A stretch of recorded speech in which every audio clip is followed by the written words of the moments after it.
actually where you guys came across the 110 freeway on that walkway is the confluence of the Arroyo Seco and the LA River. And the Arroyo Seco is Spanish for dry creek. It's the creek that runs along the 110 freeway, and it meets the LA River right there at the ramp you guys came across on. And that section was described in the earliest written account of the Los Angeles area. In 1769, the Portola expedition was coming through from Spain, kind of claiming parts of California, naming things. In August, they came through. They saw the LA River. They said it had plenty of fresh, flowing water. There were tall oak trees. There were wild roses, sage, and they described it as a lush and pleasant spot in every respect. I love it. So nothing's changed. And really, it's because the LA River was so gorgeous and so nice that LA started where it did. So. And the truth is, the Spaniards were, of course, 10,000 plus years too late. The Tongva, the Native Americans, had already discovered the river and were doing just fine using it and fishing from it and using building materials from it. So, but really, this part of the river, because this part was so green, is why Yangna was there, and then downtown Los Angeles was there. The initial pueblo, sort of an agricultural outpost by the Spanish, grew there, and it's really, I like to say, it's why we're all here. It's because the river was so nice. So early on, the river was used for agricultural purposes in the city. One of the earliest public works was the digging of what was called the Zanja Madre, the mother ditch that brought water from the river into downtown. And it wasn't just like one ditch. There was like Zanja number 8 and Zanja number 12 and stuff. It was this elaborate series of waterworks that were fed by water from the LA River that were used for, domestic water purposes and for agricultural purposes in downtown Los Angeles. When was that? So, like 1780s. So you can see at the LA State Historic Park, you can actually see the Zanja was initially a ditch, and then it was paved on the under part of it with brick, and it was covered with brick, so it's sort of a brick pipe. And you can see a section of it that's uncovered at the LA State Historic Park, where a lot of you guys went this morning, right? So I know kind of where you went, but I don't know exactly where you went. So, but really, so as LA grew, the river became a nuisance more than a benefit. Like many rivers in the Southwest, the LA River would flood in the winter and would, in many areas, dry up in the summer. And so people would die in the winter from the flooding. Houses would get washed into it. The river would move around through the landscape. Like in the earliest written accounts of the LA River was going to Long Beach. In the 1800s, it shifted and went out Bayona Creek to like Marina del Rey, and then it shifted back to Long Beach in the Where does it originate in the 1820s. Where does it originate from? Okay, I'll talk about that. And so, so it's a very dynamic system. So the river, it's a good question. So the river is 50 miles long.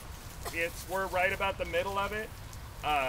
It originates from the Santa Monica Mountains that are the ones you guys crossed through. This is the beginning of those. And it basically becomes the LA River in Canoga Park in the west end of the San Fernando Valley, but it's draining the back side of the Santa Monicas and the front side of the San Gabriels, as well as some of the Santa Susanas that are up by like Chatsworth and stuff, right? So it's basically draining the valley. It runs more or less east-west through the valley. It hits this stretch in downtown, and then it makes a right turn and it goes out to Long Beach. So, and it moved around a lot, so it doesn't, so some people say it's, a lot of government agencies say it's 51 miles, a lot of nonprofits say it's 52 miles. I like to say, mileage, what? It's not, it's a river, it gets to do whatever it wants, so, but it's about 50 miles. So I saw another hand.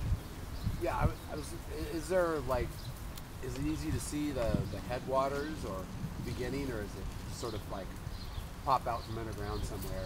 Yeah, there's sort of if you go to the football field at Canoga Park High School and you look like over the back of the bleachers, you'll see two concrete creeks. You'll see Arroyo Calabasas and Bell Creek, and they come together like a Y. And then where they come together and start, it's called the LA River. So there's more water before that. There's creeks going up into the hillsides, but that's where enough creeks come together for it to be called the river. Bell Creek, is that like Bell Canyon too? Or, Yeah, it's Bell Canyon. Oh wow. Okay. Yeah. So throughout the history of Los Angeles, the river would flood every 3, 4, 5 years. There's big headlines in the LA Times all the time. You know, many people died, many bridges washed out, many houses washed out. A very deadly river in the winter. We basically have these fairly steep mountains that are growing quickly. The San Gabriel's grow about 2 feet a year because of earthquake faults, right? So we've got these steep, relatively unstable mountains, and then the debris from those washes down and makes the flat areas where we all live. So the rain mostly hits on the mountainsides, and so when we get a lot of rain, it shoots down these steep mountains onto this flat area, and the flat area floods historically.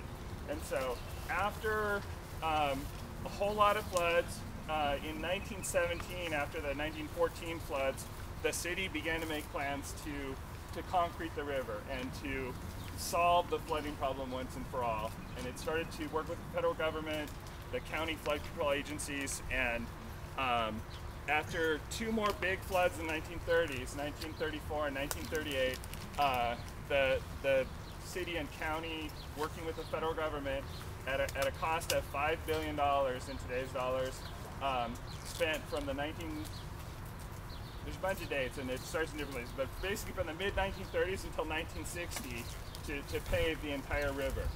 So there's 3, and the good news is it hasn't flooded since 1938. The bad news is it looks like shit, you know, a lot of it. It looks like this anonymous, you know, soulless place, and Angelinos have largely forgotten about it because it doesn't flood anymore, so it's not in the newspaper as much, and basically because all that concrete was poured, the river flows faster and straighter and is very dangerous when it's raining out. And so for the most part, the county puts up big fences and says keep out, and some people keep out and some people don't. So so in the 1980s, an artist, poet named Louis McAdams started a group called Friends of the LA River, which is what I got involved in, and started to say that we should, instead of using our river for just one thing, flood protection, we should do a multi-benefit project that still protects the city from flooding, but that's also a park and habitat, and that recharges our groundwater. One of the things we do is we flush all this water out as fast as possible when we have rain, and then we import water from, you know, very far away from the, you know, Arizona border, from the Owens Valley, from the Bay Area, at a great cost. A quarter of the energy that the city of LA generates is used to pump water over hills to bring it to Los Angeles. So it's a global warming issue. We're expending a lot of energy and a lot of money to bring a lot of water from other places. So Friends of the River had this vision to start bringing people back to the river. I started leading walks in the early 90s. I would bring bolt cutters. We would say, oh, do you have the keys? And I'd hold up the bolt cutter and said, yeah, I've got the keys. And so we would go to places like this, and I would say, you know, meet me at the end of Oro Street. I would come a half hour early, and I would like cut a hole in the fence, and then I would lead people on a walk through, you know, through the fence. Gradually we got more master plans approving opening up these areas for bicycling and walking. Some state agencies and nonprofits started to build parks like this. This is called Steelhead Park. It's built by Northeast Trees, which is a nonprofit, and it's maintained by what's called Santa Monica Mountains Conservancy, which is another sort of state agency. And so this was a house that had been abandoned, that was used for drug dealing. The house burned down. The state bought the lot and brought in Northeast Trees. They planted native trees, oaks and cottonwoods and sycamores, and they named it Steelhead Park. You can see kind of on the fence along on the gate, there's outlines of steelhead trout. So using public art, using native plants, starting to take these sort of neglected spaces along the river and turn them into more welcoming places. So we like to say too, so steelhead trout, just really briefly, were native to LA. The natives ate them. The early white people here ate steelhead. They're a fish like salmon that are born up in the hillside creeks and live their life in the ocean and then come back upstream to spawn.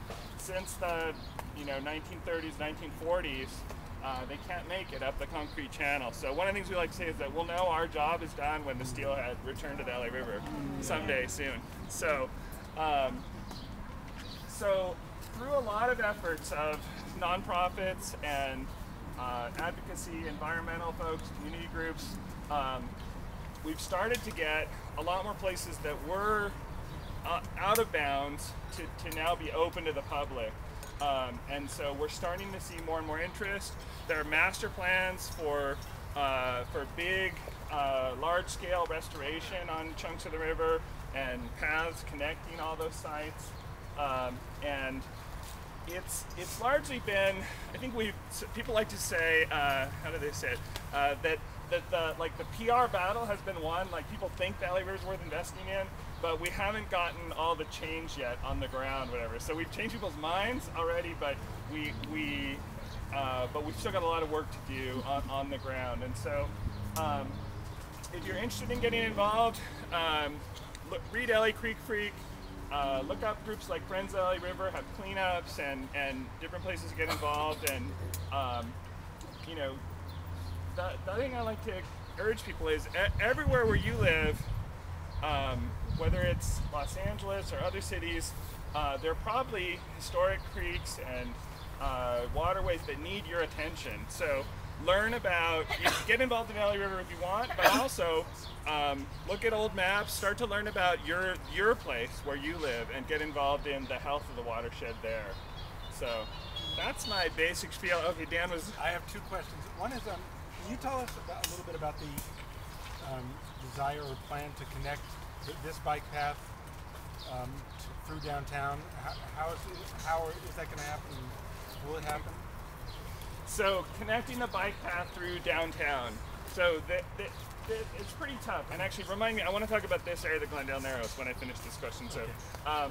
So there's an 18-mile bike path from the city of Vernon to Long Beach, and then there's about 8 miles of bike path here, and there's some additional under construction in the valley.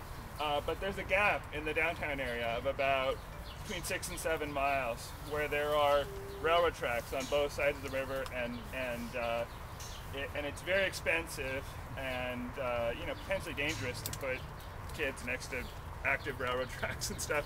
So so for right now, what the city has said, the city has the river master plan and the bike master plan. They both have a line drawn along the river saying, okay, someday we'll get here and someday we'll do a bike path. It's the big issue is money.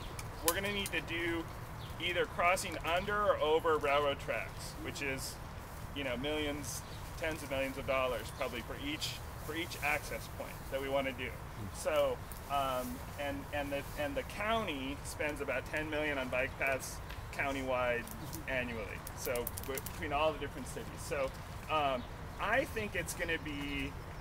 I personally think we should build the bike path all through the valley where it's cheaper, and then once we get a lot of people riding it and then asking for it, then I think doing downtown, which is more expensive, would come next. My hunch would be that it could be part of a lot of cities from San Antonio, San Jose, all kinds of cities back east have done big federal river projects where they've gotten big chunks of money to restore rivers, and I think that the bike path probably won't get built through local bike funding, but will get built through some bigger, billion-dollar restoration project. You can build a, $20 million bike path instead of trying to get $20 million to build the bike path. So, I want to talk quick about the natural. Does that answer the question? Mm-hmm. I want to talk about the natural parts of the river. So.